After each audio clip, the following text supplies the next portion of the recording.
Okay, here we go with our first topic in our prior knowledge review.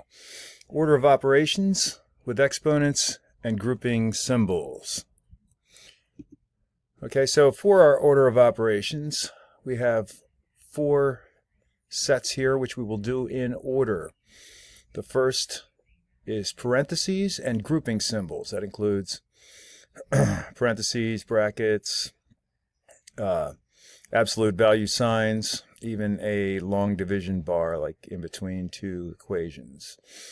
Okay, then we have exponents. So we will evaluate powers second. First, we will do everything within the parentheses, and when we're doing things within the parentheses, we will do them in the order that we have here set, and then get those complete and then move on from there. So the first thing we would do after that would be the exponents. So the exponents, we will raise any number to a power. Keep in mind, if the number is multiplied by, say, -1, which would look like -6 cubed, and the negative sign is inside the parentheses, then that constitutes multiplying by -1. So say -2 squared would be -4, because you would square the 2 first and then multiply by the -1. Okay, multiplication and division go next. We do those from left to right. In the old PEMDAS days, you might have had the feeling that multiplication comes before division, but they are essentially the same function.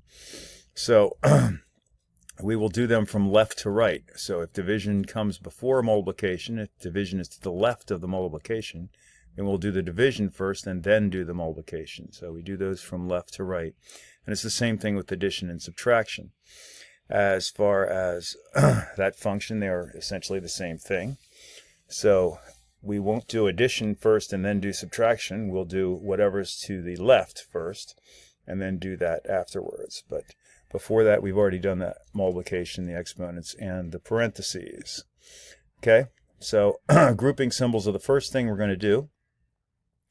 So we can use grouping symbols to change the order of operations in our expression, because we're going to do those first. So the grouping symbols are parentheses, we have brackets, we have braces, we have absolute value bars, and also we have root signs like a square root or a cube root or whatever root you were going to do there. So basically you're going to perform all the operations that are grouped together first. So the grouping symbols can be parentheses, brackets, square brackets, or a large fraction bar there too. If there are multiple steps inside the grouping symbols, we apply the order of operations within the grouping symbols to complete all steps. Then we're going to calculate any exponents. Okay, so we're going to raise whatever numbers we have to a power.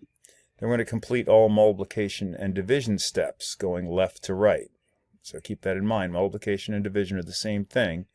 So we're going to do those from left to right, whichever comes first.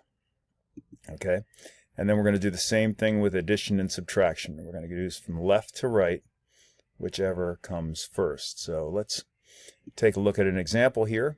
We have 12 minus 4 times the quantity 5 squared minus 10 divided by 6.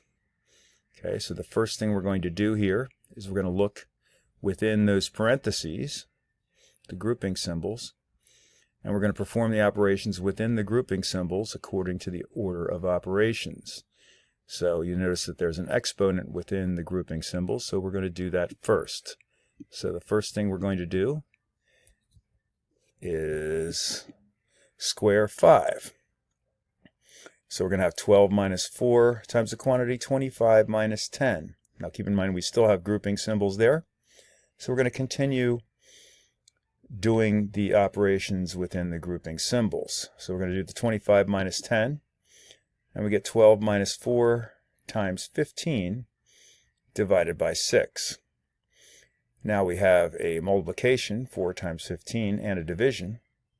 And we're going to do those from left to right. We're going to do the one to the left first, which is 4 times 15, which gives us 12 minus 60 divided by 6. Now we're going to do multiplication and division before subtraction and addition. So we're going to do 60 divided by 6, which gives us 12 minus 10. And our solution after 12 minus 10 will be 2. Thank you very much, and have a good day.